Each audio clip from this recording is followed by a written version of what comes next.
nós agora podemos continuar na nossa comparação, dessa vez para entender um pouquinho mais a respeito do lucro presumido, porque a apuração do lucro real nós já fizemos. No lucro presumido, a formatação do cálculo do lucro é diferente. Então, eu vou botar aqui uma tabela para vocês poderem acompanhar.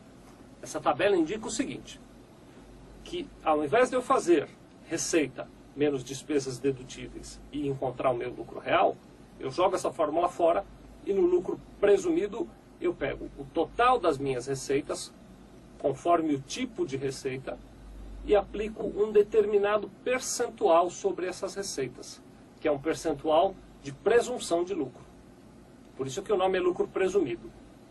Presume-se que você teve aquele lucro independente do que os números da contabilidade mostraram. A tabela que você está vendo agora aqui é uma tabela resumida. Ela, na verdade, tem mais detalhes, existem outros percentuais de presunção.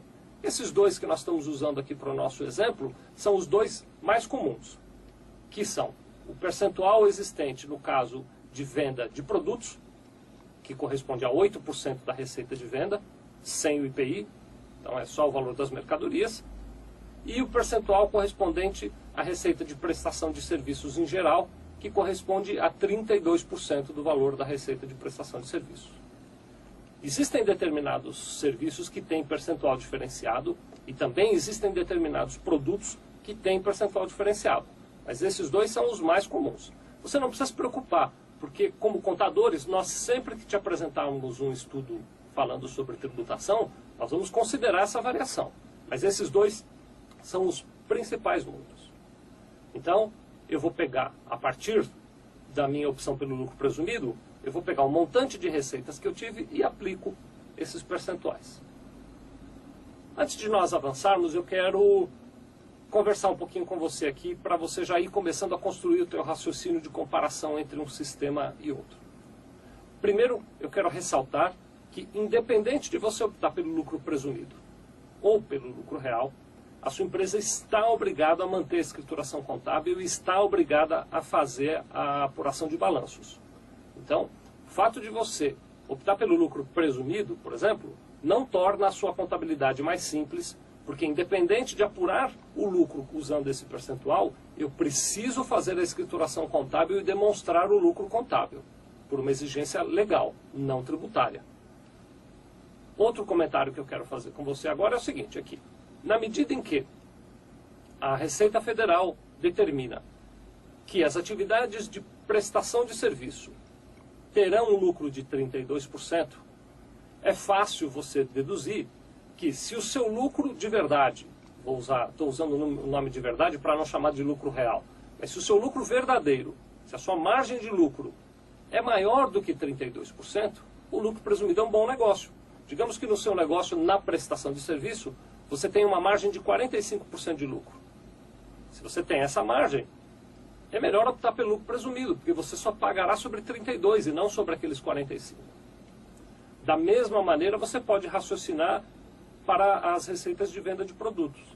Se você tem uma margem final na venda do produto superior a 8%, é interessante optar pelo lucro presumido, porque você pagará apenas o imposto sobre 8%. Agora, um raciocínio inverso também pode ser aplicado. Nem precisaria fazê-lo, mas vamos consolidar. Se você tem uma margem de lucro efetiva na prestação de serviços menor do que 32%, e se você tem uma margem de lucro efetiva na venda de mercadorias menor do que 8%, o lucro real é um grande negócio. Ao ponto de, se você tem prejuízos na sua empresa, ao invés de lucro, por alguma razão, você tem aí uma característica especial, você nem paga imposto de renda, porque você não teve lucro, e no lucro real, se você não teve lucro, não paga imposto de renda. Já no lucro presumido, independente de ter lucro ou não, mesmo que a contabilidade demonstre prejuízo, se você optou pelo lucro presumido, tem que pagar sobre esses percentuais que eu estou apresentando aí. Muito bem, podemos continuar então. Nós já sabemos quais são os percentuais de presunção de lucro, nós já estamos agora em condição de olhar um exemplo de cálculo do imposto de renda no lucro presumido. A próxima tabela que vocês vão ver, ela vai demonstrar os dados necessários para essa apuração. Eu vou usar dados semelhantes aos que nós usamos para o lucro real. Você vai ver aí, primeiro, Nesse nosso exemplo, a receita de venda de produtos do mês foi de R$100 mil. A receita de prestação de serviços foi de R$50 mil e o total de receitas foi de R$150 mil. Como no lucro presumido não nos interessa o valor das despesas, eu vou direto para a apuração da presunção do lucro. O lucro presumido sobre a parcela de vendas de mercadorias, que conforme nós já vimos é de 8%, corresponde a R$8 mil, 8% de 100 mil. Já o lucro presumido, que vai incidir sobre a parcela da receita de prestação de serviços, vai corresponder a 32% de R$50 mil, portanto, R$16 mil. Eu somo a parcela de lucro presumido da venda de mercadorias, 8 mil, mais a parcela de lucro presumido na venda de serviços, 16 mil, e totalizo 24 mil de lucro presumido no período. Você vai perceber que o lucro presumido do período, então, ele é composto de uma soma das parcelas dos lucros presumidos de cada tipo de atividade que a sua empresa exerceu. Nós agora podemos partir para uma próxima tabela onde nós vamos apurar de fato o imposto a pagar. Como é que isso funciona? Você vai ver que nessa tabela eu estou demonstrando, primeiro, qual foi o lucro presumido do período? R$24 mil. E aí, sobre ele, eu vou calcular o valor do imposto de renda devido, 15%.